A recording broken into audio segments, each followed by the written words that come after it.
Non, il y est allé franco, parce que j'ai reçu le scénario. Je l'ai lu. Bienvenue sur Icônes, un silence, le sanctuaire où les légendes murmurent enfin leurs vérités les plus enfouies. Regardez bien ce visage qui s'affiche devant vous. Observez ces yeux d'un noir abyssal, toujours aussi perçant malgré le voile du temps. C'est le regard de Fanny Ardant. À 90 ans, celle qui fut la muse éternelle, la femme d'à côté, l'amoureuse passionnée, se tient aujourd'hui face à nous non plus comme une actrice en quête de lumière, mais comme une survivante qui n'a plus rien à perdre. Sa voix, ce timbre grave et inoubliable qui a fait vibrer des générations entières, résonne encore comme une musique sombre dans la nuit, mais les mots qu'elle prononce aujourd'hui ne sont plus ceux d'un scénario écrit par un autre. Pendant des décennies, le monde a vu en elle l'incarnation de la liberté et de l'élégance à la française, une silhouette insaisissable qui traversait les époques avec un sourire mystérieux. Mais derrière ce masque de porcelaine, derrière les tapis rouges et les flashs aveuglants des photographes, se cachait une réalité bien plus crue, faite de silences imposés et de blessures jamais cicatrisées. Aujourd'hui, au crépuscule de sa vie, Fanny Ardant a décidé d'ouvrir le livre noir de sa mémoire. Elle est prête à briser l'omerta qui règne sur le cinéma français depuis près d'un siècle. Elle est prête à nommer avec une lucidité effrayante les trois ombres, les trois forces destructrices qu'elle n'a jamais pardonnées et qui ont tenté maintes et maintes fois de briser ses ailes. Vous pensiez tout savoir de cette icône, vous pensiez que sa vie n'était qu'une suite de succès et de romances littéraires. Détrompez-vous. Ce que vous allez entendre va ébranler l'image parfaite que l'on vous a vendue. Mais attention, avant de pouvoir comprendre la colère froide de cette dame de 90 ans, avant de découvrir l'identité de ceux qui l'ont trahie alors qu'elle était au sommet, nous devons retourner là où tout a commencé. Il nous faut remonter le temps, loin des caméras parisiennes, pour découvrir une petite fille enfermée dans une prison dorée, sous le soleil trompeur de Monaco, car c'est là, dans le silence luxueux d'une enfance pas comme les autres, que la première fissure est apparue.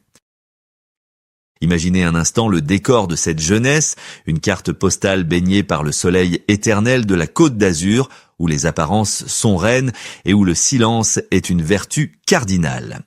Fanny grandit à l'ombre du palais princier de Monaco, fille d'un officier de cavalerie à la prestance impeccable, gouverneur du palais, un homme pour qui l'honneur et le protocole sont plus importants que l'air que l'on respire. Pour le monde extérieur, c'est un paradis sur terre, une vie de princesse que beaucoup envieraient, mais pour la jeune Fanny, c'est une prison de velours, un bocal doré où elle tourne en rond, asphyxiée par les conventions d'une aristocratie qui ne tolère aucun dépassement de ligne. Dès son plus jeune âge, elle sent qu'elle est une erreur de casting dans ce monde trop poli. Elle est trop grande, trop intense, avec ce regard noir qui semble déjà porter le deuil de vie qu'elle n'a pas encore vécu. Et puis, il y a cette voix grave et profonde qui détonne chez une jeune fille de bonne famille, une voix qui fait se retourner les têtes et froncer les sourcils des matrones, car elle ne sonne pas comme celle d'une enfant docile, mais comme celle d'une femme qui a déjà trop vu. On tente de la lisser, on tente de lui apprendre à sourire sans montrer trop de dents, à rire sans faire trop de bruit, à devenir une épouse modèle pour un futur diplomate, mais chaque leçon de maintien ne fait qu'alimenter le brasier de sa rébellion intérieure. Fanny se réfugie dans les livres, dévorant les tragédies grecques et les romans russes, cherchant dans les pages froissées la passion que son environnement lui refuse obstinément. Elle comprend très vite que sa survie dépend de sa fuite, qu'elle doit s'arracher à ce rocher luxueux si elle ne veut pas finir empaillée vive dans un salon mondain. Paris devient alors son obsession, son étoile polaire, non pas pour la gloire ou les paillettes, mais pour le simple droit d'exister sans s'excuser, pour le droit de laisser résonner cette voix singulière sans que personne ne tente de la faire taire. Elle quitte Monaco avec une valise légère mais le cœur lourd d'ambition, persuadée que la liberté l'attend sur les quais de la Seine, prête à mordre la vie à pleines dents. Elle pense avoir échappé au destin tracé par son père, elle pense être enfin maîtresse de son navire, mais l'innocence est une brume qui se dissipe vite. Elle ne se doute pas un seul instant que Paris ne lui offrira pas la paix, mais une tempête dévastatrice, portant le nom d'un homme qui cherchait désespérément une âme sœur pour partager ses tourments. C'est au détour d'un écran, bien loin des bals de Monaco, que le véritable drame de sa vie s'apprêtait à se jouer, une rencontre qui allait la propulser au sommet avant de la précipiter dans un abîme de solitude. Paris au début des années 80 est une fête, mais pour Fanny, la véritable célébration commence le jour où son regard croise celui de François Truffaut. Il n'est pas seulement un réalisateur, il est le maître absolu de la nouvelle vague, l'homme qui aimait les femmes et qui cherchait désespérément celle qui pourrait incarner sa dernière vision. Lorsqu'il la voit pour la première fois dans une série télévisée, il est foudroyé par cette présence magnétique, par cette étrange combinaison de force virile et de fragilité féminine qui la rend unique. Il ne lui offre pas simplement un rôle, il lui offre un destin. Il écrit pour elle La femme d'à côté, un film qui deviendra le miroir troublant de leur propre existence, une histoire d'amour si violente et si absolue qu'elle ne peut se terminer que par la cendre. Sur les plateaux de tournage, l'alchimie est terrifiante de beauté car Fanny ne joue pas, elle brûle, elle devient Mathilde, cette héroïne qui prononce la phrase culte « ni avec toi, ni sans toi », des mots qui résonnent comme une prophétie pour le couple qu'ils forment désormais à la ville. Le public français est fasciné par ce duo, par cette grande femme brune qui domine l'écran et cet homme au regard triste qui semble avoir trouvé en elle son ultime refuge. Ils deviennent l'incarnation de la passion intellectuelle, un couple mythique qui se moque des conventions et des murmures jaloux du tout Paris. Fanny Ardant n'est plus la petite fille de Monaco qui se cachait, elle est devenue une icône, une reine qui règne sur le cœur du plus grand poète du cinéma. Chaque scène tournée est une déclaration d'amour, chaque gros plan sur son visage est une caresse de la caméra dirigée par un homme éperdu. C'est une période d'ivresse absolue où le succès critique se mêle au bonheur intime, couronné par la naissance de leur fille, Joséphine, la preuve vivante que cet amour n'était pas du cinéma. Pour la première fois de sa vie, Fanny se sent à sa place, protégée par le génie de l'homme qu'elle aime, persuadée que cette bulle de bonheur est impénétrable. Elle est au sommet, les magazines s'arrachent ses photos, les réalisateurs du monde entier rêvent de la faire tourner et la France entière voit en elle la nouvelle figure de l'élégance moderne. Cependant, ce que personne ne voit, ce que les projecteurs éblouissants dissimulent habilement, c'est que le temps leur est compté. Il y a dans l'urgence de François à créer, dans sa frénésie à capturer l'image de Fanny, quelque chose qui ressemble à des adieux anticipés. Ils vivent leur amour en accéléré, comme s'ils sentaient instinctivement que les dieux du cinéma sont jaloux de tant de perfection. Le bonheur d'une star est parfois plus fragile que la pellicule sur laquelle il est imprimé, et alors que Fanny berce son enfant en pensant avoir tout conquis, l'ombre s'apprête à frapper à sa porte. Au milieu de cette symphonie triomphante, une note discordante commence à se faire entendre. Le téléphone s'apprête à sonner au milieu de la nuit pour annoncer que l'éternité promise n'était qu'un mensonge et que la chute sera aussi vertigineuse que l'ascension fut éclatante. Le coup de tonnerre déchire le ciel d'octobre 1984, emportant avec lui le magicien de la nouvelle vague et laissant Fanny au bord du précipice. François s'en est allé, fauché en pleine gloire, et soudain, le monde s'arrête de tourner pour celle qui n'était pas seulement sa muse, mais la mère de son dernier enfant.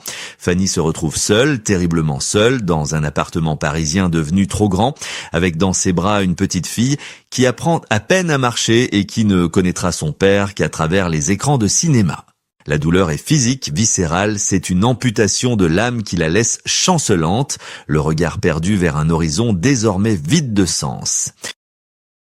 C'est à ce moment précis, alors qu'elle est à genoux, vulnérable comme jamais, que le monde du cinéma, ce monstre à deux visages, montre sa véritable nature. Au lieu de l'entourer de bienveillance, une partie de l'industrie se détourne, glaciale et calculatrice. Les murmures se propagent dans les cocktails mondains, cruels et impitoyables, insinuant qu'elle n'était qu'une création de Truffaut, une marionnette dont on venait de couper les fils et qui allait inévitablement s'effondrer sans son maître. On ne la regarde plus comme une actrice talentueuse, mais comme la veuve noire, une curiosité tragique que l'on observe avec une pitié mêlée de voyeurisme malsain. Les téléphones qui sonnaient sans cesse deviennent muets, les scénarios se font plus rares, ou pire, on lui propose inlassablement des rôles de femmes éplorées, comme pour exploiter sa tragédie personnelle à l'écran. Elle doit affronter les flashs des photographes vêtus de noir, dignes et droites, alors qu'à l'intérieur, tout n'est que ruines et cendres. Elle sent le poids des regards qui guettent sa chute, qui parient sur sa disparition médiatique, persuadée qu'elle ne survivra pas artistiquement à celui qui l'avait révélée. C'est une trahison silencieuse, une violence psychologique inouïe infligée à une jeune mère qui tente simplement de rester debout pour son enfant. Fanny comprend alors que la gloire est une amie infidèle et que ceux qui l'encensaient hier sont prêts à l'enterrer aujourd'hui. Elle encaisse chaque coup, chaque critique déguisée, chaque silence gêné de ceux qu'elle pensait être des amis fidèles du couple. Mais ce qu'ils ignoraient, c'est que la tristesse, quand elle est aussi profonde, peut se transformer en une armure impénétrable. Au lieu de sombrer, Fanny a stocké chaque affront, chaque visage hypocrite. Dans un coin secret de sa mémoire, elle a survécu, elle a élevé sa fille, elle a continué à jouer, mais elle n'a rien oublié. Et aujourd'hui, du haut de ses 90 ans, le moment est venu d'ouvrir ce coffre-fort émotionnel. Elle est prête à pointer du doigt ceux qui ont profité de sa faiblesse, car il est temps de régler les comptes avec un passé qui ne passe pas. C'est maintenant, au crépuscule de son existence, que Fanny Ardant pose sur la table ce carnet imaginaire, lourd de ressentiments accumulés, pour briser enfin le sceau du silence. Elle ne tremble pas, sa voix ne vacille pas, car à 90 ans, la peur de déplaire a depuis longtemps laissé place à l'urgence de la vérité. Le premier nom qu'elle prononce, la première entité qu'elle refuse de pardonner, ce sont les architectes de la médiocrité. Elle parle ici de ses producteurs et directeurs de casting de ses débuts, ces hommes de pouvoir qui ont voulu raboter sa singularité, qui ont osé lui dire que sa voix était trop grave, que sa bouche était trop large, que son rire était trop bruyant pour être aimable. Ils ont tenté de la faire entrer dans un moule, de transformer une panthère en chat domestique. Et bien qu'elle ait réussi à leur échapper, elle n'a jamais oublié l'humiliation de ces instants où l'on voulait lui voler son essence même. Le deuxième accusé sur sa liste noire est le vautour de l'image, cette presse à scandale, et ses faux confidents qui, au lendemain de la mort de François, ont cherché à transformer son deuil intime en feuilleton public. Elle se souvient avec une amertume intacte de ceux qui ont zoomé sur ses larmes pour vendre du papier, de ceux qui ont violé le sanctuaire de sa douleur, alors qu'elle essayait simplement de protéger sa fille des regards indiscrets. Elle ne leur pardonne pas d'avoir traité sa tragédie comme une marchandise, d'avoir piétiné son droit au silence au moment où elle en avait le plus besoin, transformant sa solitude en spectacle pour la galerie. Enfin, le troisième nom, le plus insidieux et le plus violent peut-être, est celui du temps industriel, ce système impitoyable du cinéma qui décrète qu'une actrice a une date de péremption. Fanny accuse ce tribunal invisible qui a tenté de la pousser vers la sortie dès que les premières rides ont marqué son visage, ce mécanisme cruel qui chuchote aux femmes qu'elles ne peuvent plus être désirées, qu'elles ne peuvent plus être des héroïnes, mais seulement des grands-mères effacées. Elle n'a jamais pardonné à cette industrie d'avoir essayé de la rendre invisible, d'avoir voulu lui faire croire que sa vie s'arrêtait quand sa jeunesse s'enfuyait. Mais regardez-la aujourd'hui, elle est la preuve vivante de leur échec. Elle se tient debout, majestueuse, ayant refusé la chirurgie qui efface l'histoire et les rôles qui diminuent l'âme, lançant un dernier défi à ceux qui voulaient l'enterrer trop tôt. Cependant, cette colère sacrée n'est pas une fin en soi, elle est le prélude à un dernier message, une leçon ultime qu'elle souhaite graver dans nos mémoires avant que le rideau ne tombe définitivement. L'histoire de Fanny Ardant, racontée à travers le prisme de ses 90 années, dépasse largement le cadre du cinéma ou des pages de magazines sur papier glacé. Ce n'est pas seulement la complainte d'une star blessée, c'est un cri de ralliement pour toutes celles et ceux qui refusent de s'effacer, pour tous les artistes que l'industrie a tenté de broyer dès qu'ils ne correspondaient plus aux normes du moment. En brisant le silence aujourd'hui, en nommant ces bourreaux invisibles, elle nous tend un miroir, nous forçant à regarder en face la cruauté d'un monde qui consomme les humains comme des produits jetables. Combien d'autres voix, moins fortes que la sienne, se sont éteintes dans l'indifférence générale, étouffées par le poids des compromis et la peur de l'oubli. Au terme de ce voyage, une question brûlante persiste et nous hante. Sommes-nous prêts, nous le public, à aimer nos idoles pour leurs cicatrices autant que pour leur lumière? Sommes-nous capables d'accepter qu'une femme puisse vieillir, souffrir et se révolter sans perdre une once de sa majesté? Fanny Ardant nous prouve que la véritable beauté ne réside pas dans la perfection lisse d'un visage retouché, mais dans la liberté farouche de rester soi-même, coûte que coûte, même lorsque le monde entier vous demande de changer. Elle ne cherche pas notre pitié, elle exige notre respect, non pas pour ses rôles passés, mais pour sa résistance présente. Alors que les lumières s'éteignent doucement sur ce récit, emportez avec vous cette leçon de vie incandescente. La liberté est le seul luxe qui vaille la peine de se battre, et le silence est une arme qu'il faut savoir briser avant qu'elle ne vous tue. Comme elle aime à le dire avec ce sourire énigmatique qui n'appartient qu'à elle, je ne veux pas qu'on se souvienne de moi comme d'une image figée dans l'ambre, je veux qu'on se souvienne que j'ai vécu, que j'ai aimé jusqu'à la déchirure et que je n'ai jamais baissé les yeux.